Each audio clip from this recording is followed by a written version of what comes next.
عبد الواری صاحب، پاکستان میں یہ کچھ عناصر ہیں جو کہ ہم یہ سمجھتے ہیں کہ وہ انڈیا کے ایجنڈے کو پورا کر رہے ہیں، یہاں پہ پاکستان مخالف جو ڈس انفارمیشن پھیلا رہے ہیں، اور وہ یہ کہہ رہے ہیں کہ یہاں پر پاکستان میں غیر مسلموں کو جبری طور پر اسلام قبول کروایا جا رہا ہے، جبری طور پر ان کو مسلم بنایا جا رہا ہے۔ الحمدللہ ہم آپ کی کوششیں اور کاوشیں دیکھتے ہیں، اور اس وقت کم و بیش میرے خیال ہے 5 یا 6 ہزار سے بھی زائد ایسے افراد ہیں جنہوں نے آپ کے توسط سے اسلام قبول کیا۔ تو کیا آپ جبری طور پر اسلام قبول کروا رہے ہیں پاکستان میں؟ کیا ماجرا ہے، اس کی حقیقت کیا ہے؟ بارک اللہ فیکم حسن، اللہ آپ کو جزائے خیر عطا فرمائے کہ بڑے اہم موضوع کے اوپر جو ہے وہ آج کا پروگرام آپ نے کیا اور اس میں مدعو کیا، اللہ آپ سے راضی ہوں۔ واقعہ یہ ہے کہ کچھ عرصے کے بعد کچھ اسی طرح کی سپانسرڈ قسم کی آرگنائزیشنز ہیں جو کچھ عرصے کے بعد اس طرح کا پروپیگنڈا شروع کرتی ہیں۔ دراصل اس کے پیچھے جو بنیادی وجہ وہ یہ ہے کہ اسلام پاکستان اور مسلمان کو بدنام کرنا چاہتے ہیں۔ یہ لوگ عالمی سطح پہ ایک پاکستان کو تنہا کرنے کی ایک مذموم سازش کر رہے ہیں مبینہ طور پہ، اور اسی ایجنڈے کو پورا کرتے ہوئے کچھ عرصے کے بعد یہ راگ الاپنا شروع کر دیتے ہیں کہ یہاں پہ غیر مسلم اقلیتوں کو جبراً تبدیلی اسلام پر جو ہے وہ مجبور کیا جا رہا ہے، جبکہ حقیقت کا اس کے ساتھ کوئی تعلق نہیں ہے۔ میں اس معاشرے میں پچھلے 42-43 سال سے ہوں۔ شعوری طور پہ جو میں نے وقت گزارا ہے وہ میرا 32-33-34 سال کا ہے، تو میں نے آج تک اپنی زندگی میں کوئی ایک کیس بھی نہیں دیکھا۔ 6,000 لوگ تو وہ ہیں کہ جنہوں نے میرے ہاتھ پہ اسلام قبول کیا، جن کے اسلام قبول کرنے کا میں ذریعہ بنا ہوں۔ ان میں سے اور ان کے علاوہ یعنی ہزاروں کی تعداد میں کوئی 10,000 نیو مسلم کو میں نے ڈیل کیا ہوگا، لیکن میرے زندگی میں کوئی ایک واقعہ بھی ایسا نہیں آیا کہ جس نے یہ کہا ہو کہ ہمارے ساتھ کسی نے جبر کیا ہے اور اسلام قبول کرنے پر جو ہے وہ ہمیں اپنا سختی کی۔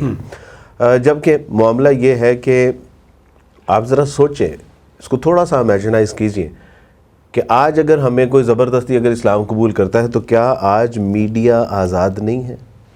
آج کے گئے گزرے دور میں بھی کیا ہمارے ریاستی ادارے آزاد نہیں ہیں؟ کیا آج بھی پولیس والے، تھانے والے، عدالتیں نان مسلم کو پریورٹی نہیں دیتے؟ کیا آج بھی آپ ٹک ٹاک کے ذریعے، ٹویٹر کے ذریعے، انسٹاگرام کے ذریعے، فیس بک کے ذریعے، یوٹیوب کے ذریعے آپ اپنے گھر کے چار دیواری کے اندر کے حالات، وہاں روٹی بنانے تک آپ جو ہے وہ لوگوں کو پیغام پہنچا رہے ہیں کہ روٹی گول کیسے بنتی ہے؟ تو وہاں آپ یہ بات نہیں آپ باہر پہنچانے میں، یعنی آپ کو لگ رہا ہے کہ یہ بات ہم باہر نہیں نکال پا رہے کہ یہاں کتنا جبر ہو رہا ہے۔ There is no any single case force conversion کا، ایک کیس بھی نہیں ہے۔ ہاں، جس کو یہ وجہ جواز بناتے ہیں کہ کچھ سندھ کے ہیں، کچھ تھر کے علاقے ہیں، دراصل وہ رن اوے میرجز کیسز ہوتے ہیں۔ جب رن اوے میرجز کیسز ہوتے ہیں، اس کی محبت کی جو سائنٹیفکلی ایک ایج ہے وہ 18 مہینے ہے۔ 18 مہینے کے بعد یہ محبت شحبت کا جو چیپٹر ہے نا سارا کلوز ہوا ہے اس میں۔ اس کے بعد ہوتا کیا ہے کہ لڑائی جھگڑے شروع ہو جاتے ہیں۔ اب لڑکا ہے یا لڑکی ہے، جب اس نے گھر یعنی اپنی بیوی سے الگ ہونا ہے تو اپنے گھر واپس جانا ہے، تو فیس سیونگ کے لیے وہ کیا کرتا ہے؟ وہ یہ کرتا ہے کہ وہ اس بات کا اظہار کر دیتا ہے کہ جی انہوں نے مجھے زبردستی اسلام قبول کر۔ ہم نے ایک ایسا کیس بھی دیکھا کہ جس نے شادی کی، اسلام قبول کیا، اپنی مرضی سے اس نے محبت کی شادی کی، 3 بچے ہیں، اس کی شادی کی ویڈیوز ہیں، اس کے بچوں کے ساتھ اس کی ویڈیوز ہیں، اور کافی سالوں کے بعد اس نے اس بات کا اظہار کیا کہ جی مجھے زبردستی اسلام قبول کروایا گیا۔ کیوں؟ کیونکہ اس وقت میاں بیوی کے اندر ناچاکی تھی، ان کے اندر لڑائی جھگڑے پیدا ہو چکے تھے۔ سچی بات ہے کہ یہ بالکل پروپیگنڈا ہے۔ آپ اس سے ذرا تھوڑا سا ریلیٹ کیجئے کہ فرض کریں کہ حسن ہے، حسن نے کسی کو زبردستی اسلام قبول کروایا۔ حسن کیوں آپ زبردستی کسی کو اسلام قبول کروائیں گے؟ صرف اس وجہ سے کہ آپ کو اجر ملے گا؟ اگر اجر کا پتہ ہے کہ اسلام قبول کرنے کے اوپر اجر آپ کو ملنے والا ہے تو کیا آپ نے لا اکراہ فی الدین کی آیت نہیں پڑھی ہوگی؟ اگر آپ کو یہ تو پتہ ہے کہ قرآن میں اسلام قبول کرنے والے کے لیے بڑا اجر ہے، حدیث میں ہے کہ من قال لا الہ الا اللہ دخل الجنہ، تو اگر آپ کو اتنا پتہ ہے تو اتنا پتہ نہیں ہے کہ لا اکراہ فی الدین؟ اتنا بھی تو شعور ہوگا نا کہ زبردستی تو اسلام میں ہے ہی نہیں، اس کا کوئی تصور ہی نہیں ہے۔ تو آپ یہ ہر 6 مہینے بعد، سال کے بعد جو ہے وہ پروپیگنڈا دیکھتے ہیں کہ پاکستان میں جو ہے وہ زبردستی لوگوں کو اسلام قبول کروایا جا رہا ہے، جبکہ ایسی کوئی حقیقت نہیں ہے۔ اس کے برعکس آپ کو بڑی حیرانگی ہوگی. اس کے برعکس جو معاملہ ہے وہ یہ ہے کہ جیسے کہ میں نے آپ کو بتایا کہ میں نے 10,000 سے زائد نیو مسلم کو ڈیل کیا ہے, اور میں آپ کو سینکڑوں کیسز اس طرح کے دکھا سکتا ہوں کہ جن لوگوں نے اپنی آزاد مرضی کے ساتھ اسلام قبول کیا ہے, بعد میں ان کے ساتھ اقلیتوں نے کیا کیا. ان کے بچے یہ چھین لیتے ہیں, ان کی مال و متاع سے ان کو محروم کر دیا جاتا ہے. اگر وہ مرد ہے تو بیوی چھین لیتے ہیں, بیوی ہے تو اس کا شوہر جو ہے وہ اس کو گھر سے نکال دیتا ہے. اگر اس کی املاک ہے تو اس سے اس کو محروم کر دیا جاتا ہے. اس کے اوپر جھوٹے مقدمات کر دیے جاتے ہیں, یہاں تک کہ اس میں قتل کے کیسز بھی آپ کو ملیں گے. یعنی یہ کبھی کسی کو توفیق نہیں ہوئی کہ وہ اس بات کا بھی, ہاں ہم نے کئی بار یہ اپنا آن ریکارڈ ہے کہ کئی بار میں نے کہا کہ جو نان مسلم یہ سمجھتا ہے کہ ان کے ساتھ زیادتی ہو رہی ہے, آپ ہمیں بتائیں.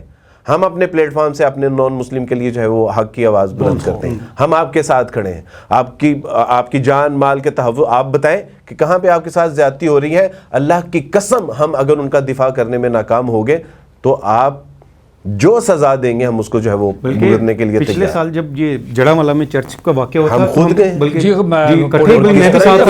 دوسرے علاقے والوں نے کس طرح وہ بتایا کہ مسلمانوں نے کس طرح ہمیں ڈیفینڈ کیا, انہوں نے اپنے گھروں میں رکھا, کھانا پینا ہر چیز. جی بلکہ آپ پوری ٹیم کے ساتھ خود بھی گئے تھے, میں بھی آپ کے ساتھ ہی تھا. تو اس پہ آپ دیکھیں وہ ویڈیوز, وہ ریکارڈ ہیں, وہ ثبوت ہیں.